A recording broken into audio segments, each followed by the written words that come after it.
সুপ্রিয় শিক্ষার্থী, Adobe Photoshop 7 এর আজকে পঞ্চম ক্লাসে আমরা শিখব ছবির মধ্যে কীভাবে বর্ডার এড করতে হয়।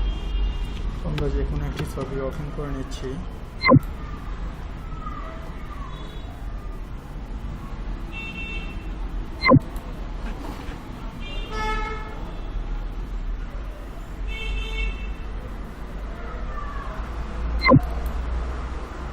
এখান থেকে এই ছবিটি নিয়ে নিচ্ছি।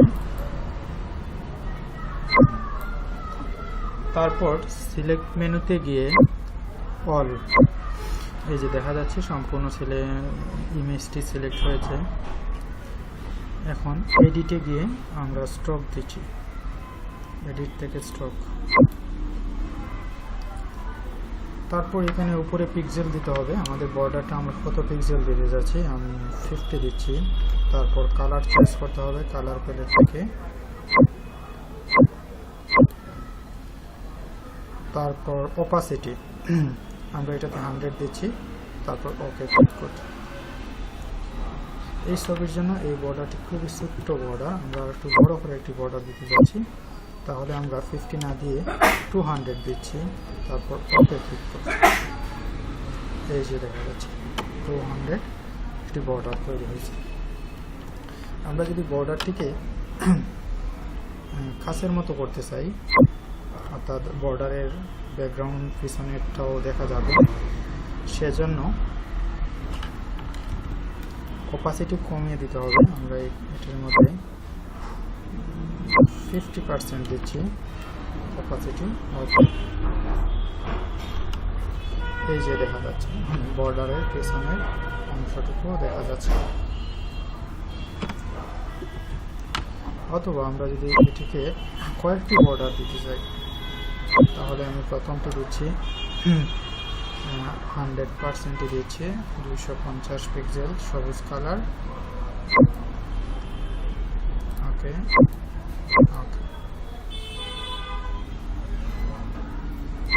তারপরে আবার আমরা দিতে যাচ্ছি 100 পিক্সেলের বা 125 পিক্সেলের।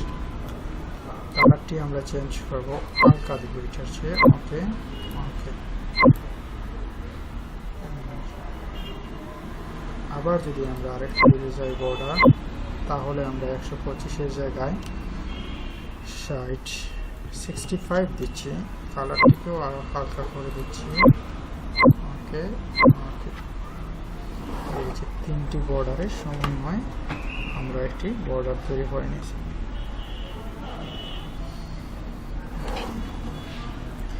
এখন আমরা মাস্ক টুলের কাজ শিখব।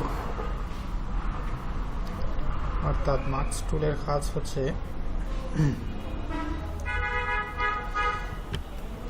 ছবির নিচের অংশ বা উপরের বা ডান বাম দিকের যে কোনো অংশ মিলানো, অন্য অংশের সাথে মিলানো। তাহলে আমরা এখান থেকে এক্সট্রা ইমেজ দেখে নেই। আমি এই ছবিটি ওপেন করছি, ছবিটিকে ডার্ক করে এখানে নিয়ে দিচ্ছি। ছোটো করে নিতে হবে, ছবিটি অনেক বড়, সেক্ষেত্রে আমরা অল্টা শিফট চেপ দিয়ে ছোটো করে নিচ্ছি ছবিটিকে। এটিকে আরো বড় করতে চাই, শিফট চাপ দিয়ে বড় করে নিচ্ছি। আমরা এই ছবির ডান পাশের অংশটুকু মিলাতে যাচ্ছি। তাহলে আমরা এই যে লেয়ার দেখা যাচ্ছে, লেয়ার 1, এই লেয়ারের মধ্যে মার্কস সেট করে নিব। এই যে দেখা যাচ্ছে এড লেয়ার মার্কস, লেয়ার মার্কসে ক্লিক করছি। তারপর এখানে দেখতে হবে যে উপরে ব্ল্যাক এবং নিচে হোয়াইট কালার আছে কিনা। তারপর গ্রেডিয়েন্ট টুলে গিয়ে গ্রেডিয়েন্টে এখানে ক্লিক করতে হবে। ক্লিক করে এই যে ফরগ্রাউন্ড টু ট্রান্সপারেন্ট, অর্থাৎ এই প্যালেটে ক্লিক করতে হবে, এই যে ফরগ্রাউন্ড টু ট্রান্সপারেন্ট। তাহলে এইরকম দেখা যাবে, এখানে ব্ল্যাক, এখানে কোনো কালার নেই। ওকে।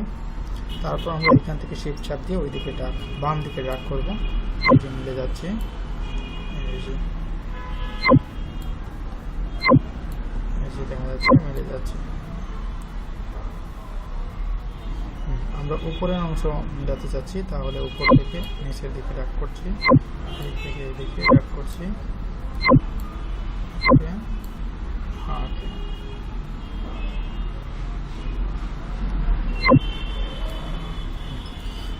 অথবা আমরা বিভিন্ন ধরনের ব্যানার পেস্টুনে দেখে থাকি।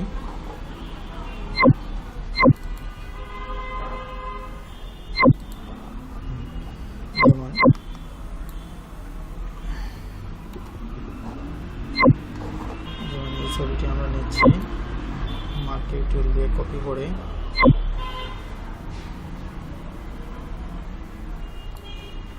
Ctrl+C এখানে পেস্ট করছি।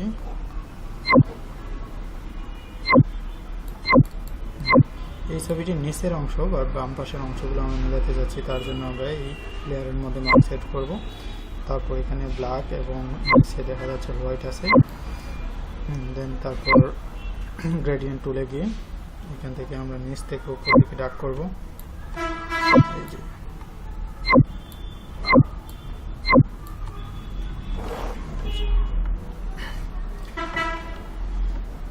এইভাবে আমরা মার্কস টুলের কাজ করতে পারি।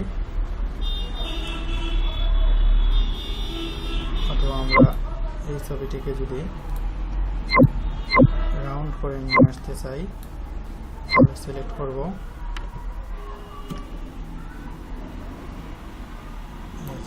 Ctrl+C Ctrl+V,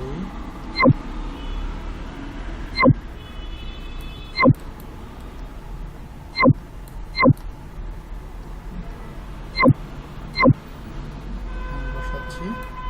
তারপর এই সাইডটি আমরা মিলিয়ে নিব, এটির মধ্যে মার্ক সেট করছি।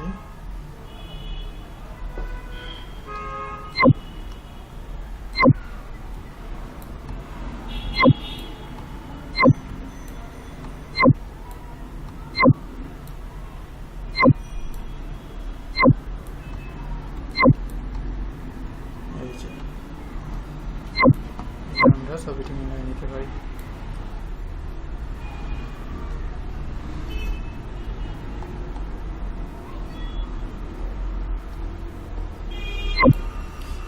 এখন আমরা দেখব কোন ছবিকে কিভাবে অ্যাঙ্গেল করতে হয়।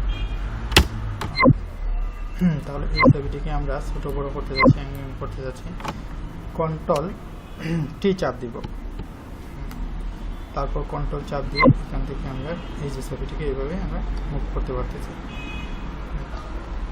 বা এইভাবে বড় করতে চাই। অল্টা চাপ দিলে এই যে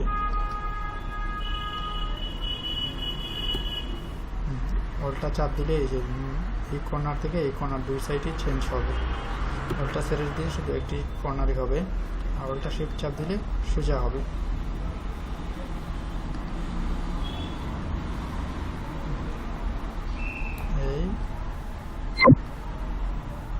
আমরা অনেক সময় কার্টুনের মধ্যে এইরকম দেখতে পাই। ছবির উপরটি অনেক বড় মাথা, বাট নিচের অংশ খুবই ছোট।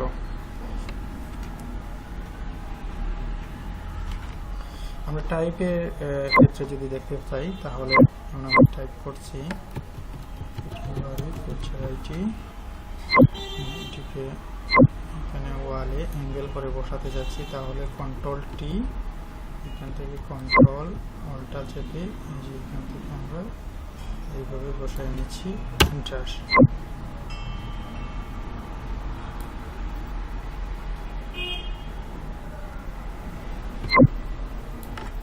এই যে আমরা বসাই নিলাম অ্যাঙ্গেল করে। আমরা যদি আরো সোজা করতে চাই তাহলে ঠিক কিভাবে একটা শিফট চেপে এই যে সোজা হয়ে যাচ্ছে, একটু অ্যাঙ্গেল করতে পারেন। এই যে